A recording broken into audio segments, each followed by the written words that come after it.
Hi ಎಲ್ಲರಿಗೂ Anika kitchen ಬ್ಲಾಗಿಗೆ ಸುಸ್ವಾಗತ. ಇಂದಿನ ಈ ಬ್ಲಾಗಲ್ಲಿ ಮೋಸಂಬಿ ಜ್ಯೂಸನ್ನ ನಾವು ಮಾಡ್ತಾಯಿದ್ದೀವಿ. ಈ ಸಮ್ಮರ್ ಟೈಮಲ್ಲಿ ತುಂಬ ಚೆನ್ನಾಗಿರುತ್ತೆ. ಅದರಲ್ಲೂ ನಾವು ಈ ಮೋಸಂಬಿ ಜ್ಯೂಸಲ್ಲಿ ನಾವು ಪುದೀನ ಲೀಫ್ನ ಹಾಕ್ಕೊಂಡು ಮಾಡ್ತಾಯಿದ್ದೀವಿ. ಬನ್ನಿ ಯಾವ ರೀತಿ ಮಾಡೋದಂತ ನೋಡೋಣ. ಇದಕ್ಕೆ ಬೇಕಾದಂಥ ಇಂಗ್ರೀಡಿಯೆಂಟ್ಸು ಮೋಸಂಬಿ, 4 ಸ್ಪೂನು ಸಕ್ಕರೆ, 7ರಿಂದ 8 ಪುದೀನ ಲೀಫ್ನ ಹಾಕ್ಕೊಳ್ತಾ ಇದ್ದೀವಿ. ಮತ್ತು ನಾವು ರುಚಿಗೆ ತಕ್ಕಷ್ಟು ಉಪ್ಪನ್ನು ತಗೊಳ್ತಾ ಇದ್ದೀನಿ. 2 ಮೋಸಂಬಿನ ನಾವು ಸಿಪ್ಪೆ ಸುಲಿದು ಇಟ್ಟಿದ್ವಲ್ಲ, ಆ ಮೋಸಂಬಿನ ನಾವು ಈ ರೀತಿಯಾಗಿ ಅರ್ಧದಲ್ಲಿ ನಾನು ಕಟ್ ಮಾಡ್ಕೊತಾ ಇದ್ದೀನಿ. ನೋಡಿ ಅದು ಲೇಯರ್ ಬೈ ಲೇಯರಲ್ಲೇ ನಾವು ಕಟ್ ಮಾಡ್ಕೊಳ್ಳೋಣ. ಕಟ್ ಮಾಡಿಕೊಂಡು ಅದು ಮಧ್ಯದಲ್ಲಿ ಬೀಜಗಳಿರುತ್ತೆ, ಬೀಜಗಳನ್ನ ತಗೊಳ್ಳೋಣ. ಬೀಜ ಸಮೇತ ನಾವು ಹಾಕ್ಬಿಟ್ರೆ ಅದರಲ್ಲಿ ಕಹಿ ಅಂಶ ಜಾಸ್ತಿ ಆಗಿಬಿಡುತ್ತೆ ಮತ್ತು ನಮಗೆ ಶುಗರಿನ ಕ್ವಾಂಟಿಟಿ ಜಾಸ್ತಿ ಆಗಿಬಿಡುತ್ತೆ. ಹಾಗಾಗಿ ನಾವು ಲೇಯರ್ ಬೈ ಲೇಯರ್ ತಗೊಂಡು ಅದರಲ್ಲಿರುವಂಥ ಬೀಜಗಳನ್ನ ತಗೊಳ್ಳೋಣ. ನೋಡಿ ಈ ರೀತಿ ಅದು ಲೇಯರ್ ಆಗುತ್ತೆ. ಅದು ಮೋಸಂಬಿದು ಲೇಯರ್ ಕಾಣುತ್ತಲ್ವ, ಅದರ ಮೇಲೆ ನಾವು ಚಾಕನ್ನು ಇಟ್ಬಿಟ್ಟು ಕೊಯ್ಯುವಾಗ ಅದರಲ್ಲಿರುವಂಥ ಬೀಜಗಳು ನಮಗೆ ಬೇಗನೆ ಅದನ್ನ ತಗೊಳ್ಳೋದಕ್ಕೆ ಸುಲಭ ಆಗುತ್ತೆ. ನೋಡಿ ಈ ರೀತಿಯಾಗಿ ತಗೊಳ್ಳೋಣ. ಈ ರೀತಿ ತಗೊಳ್ತಾ ಹೋಗ್ತಾ ಇದ್ದರೆ ನಮಗೆ ಅಷ್ಟು ಕಹಿ ಅಂಶ ಇರೋದಿಲ್ಲ ಮತ್ತು ನಮಗೆ ಬೇಗನೆ ಜ್ಯೂಸ್ ನೀಟಾಗಿ ಆಗುತ್ತೆ. ಮತ್ತು ಈ ಬೀಜದಲ್ಲಿರುವಂಥ ಕಹಿ ಅಂಶ ನಮ್ಮ ಜ್ಯೂಸಲ್ಲಿ ನಮಗೆ ಆ್ಯಡ್ ಆಗೋದಿಲ್ಲ. ನೋಡಿ ಈ ರೀತಿಯಾಗಿ ನೋಡಿ ತೋರಿಸ್ತಾ ಇದ್ದೀನಿ. ನೋಡಿ ಈ ರೀತಿಯಾಗಿ ನಾವು ಲೇಯರ್ ಬೈ ಲೇಯರು ತಗೊಳ್ಳೋಣ.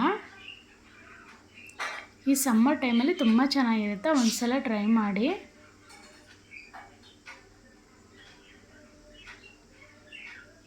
ಇದ್ರ ಜೊತೆಗೆ ನಾವು ಐಸ್ ಕ್ಯೂಬ್ನೂ ಸಹ ಹಾಕ್ಕೋಬೋದು. ನಾನು ಈ ವಿಡಿಯೋದಲ್ಲಿ ಐಸ್ ಕ್ಯೂಬ್ನ ಹಾಕಿಲ್ಲ, ಏಕೆಂದರೆ ನಾನು ಮಿಕ್ಸಿ ಆಡಿಸುವಾಗಲೇ ನಾನು ಫ್ರೀಝರಲ್ಲಿ ನೀರನ್ನ ಇಟ್ಟಿದ್ದೆ. ಆ ನೀರನ್ನ ನಾನು ಇದಕ್ಕೆ ಯೂಸ್ ಮಾಡ್ತಾಯಿದ್ದೀನಿ.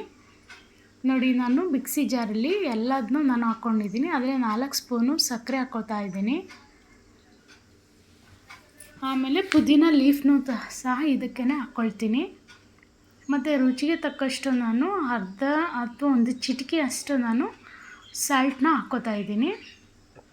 ನಾನು ನಿಮಗೆ ಹೇಳಿದ್ನಲ್ವ ಫ್ರೀಝರಲ್ಲಿ ನಾನು ನೀರನ್ನ ಇಟ್ಟಿದ್ದೆ ಅಂತ, ಆ ನೀರನ್ನು ಸಹ ಇದಕ್ಕೆ ಆ್ಯಡ್ ಮಾಡಿಕೊಂಡು ನಾವಿವಾಗ ಇನ್ನೊಂದು ಸ್ವಲ್ಪ ನೀರು ಬೇಕು ಅನಿಸುತ್ತೆ, ನಾನು ಮತ್ತೆ ಇನ್ನೊಂದು ಸ್ವಲ್ಪ ನೀರು ಹಾಕಿ ರುಬ್ಕೋತಾ ಇದ್ದೀನಿ. ರುಬ್ಬಿದಾದಮೇಲೆ ನಾನು ನೋಡಿ ಈ ರೀತಿಯಾಗಿ ನಾನು ಸೋಸ್ಕೊಳ್ತಾ ಇದ್ದೀನಿ. ನೀಟಾಗಿ ಸೋಸ್ಕೊಂಡ್ಮೇಲೆ ನಮಗೆ ಹೆಲ್ದಿಯಾದ ಜ್ಯೂಸ್ ರೆಡಿ ಆಗುತ್ತೆ. ಅದರಲ್ಲೂ ಒಂದು ಸಲ ಪುದೀನ ಹಾಕಿಬಿಟ್ಟು ನೀವು ಮಾಡಿ ನೋಡಿ, ತುಂಬ ಚೆನ್ನಾಗಿರುತ್ತೆ. ಆ ಫ್ಲೇವರ್ ಅಂದರೂ ತುಂಬ ಚೆನ್ನಾಗಿರುತ್ತೆ. ಹೀಟ್ ಬಾಡಿಯವರಿಗೆ ಪುದೀನ ಆ್ಯಡ್ ಮಾಡೋದ್ರಿಂದ ಹೀಟ್ ಒಂದು ಸ್ವಲ್ಪ ಕಡಿಮೆ ಆಗುತ್ತೆ. ನಮ್ಮ ಹೆಲ್ತಿ ಮತ್ತು ಆರೋಗ್ಯಕ್ಕೆ ಎನರ್ಜಿ ಮತ್ತು ಜ್ವರ ಬಂದವರಿಗೆ ಈ ಪುದೀನನ ಮತ್ತು ಈ ಮೋಸಂಬಿನ ತಿನ್ನಿಸೋದ್ರಿಂದ ಜ್ವರನೂ ಕಡಿಮೆ ಆಗುತ್ತೆ ಅಂತ ಹೇಳ್ತಾರೆ. ಈ ಸಮ್ಮರ್ ಟೈಮಲ್ಲಿ ಮಕ್ಕಳೆಲ್ಲ ಮನೇಲಿರ್ತಾರೆ, ಅವರಿಗೆ ಎನರ್ಜಿಯಾಗಿ ಏನಾದರೂ ಡ್ರಿಂಕ್ ಮಾಡಿಕೊಡ್ಬೇಕು ಅಂದರೆ ಈ ಮೋಸಂಬಿ ಜ್ಯೂಸನ್ನ ಮಾಡಿಕೊಡಿ. ಈ ವಿಡಿಯೋ ನಿಮಗೆ ಇಷ್ಟ ಆದರೆ ಒಂದು ಲೈಕ್ ಕೊಡಿ, ಒಂದು ಸಬ್ಸ್ಕ್ರೈಬ್ ಮಾಡಿ.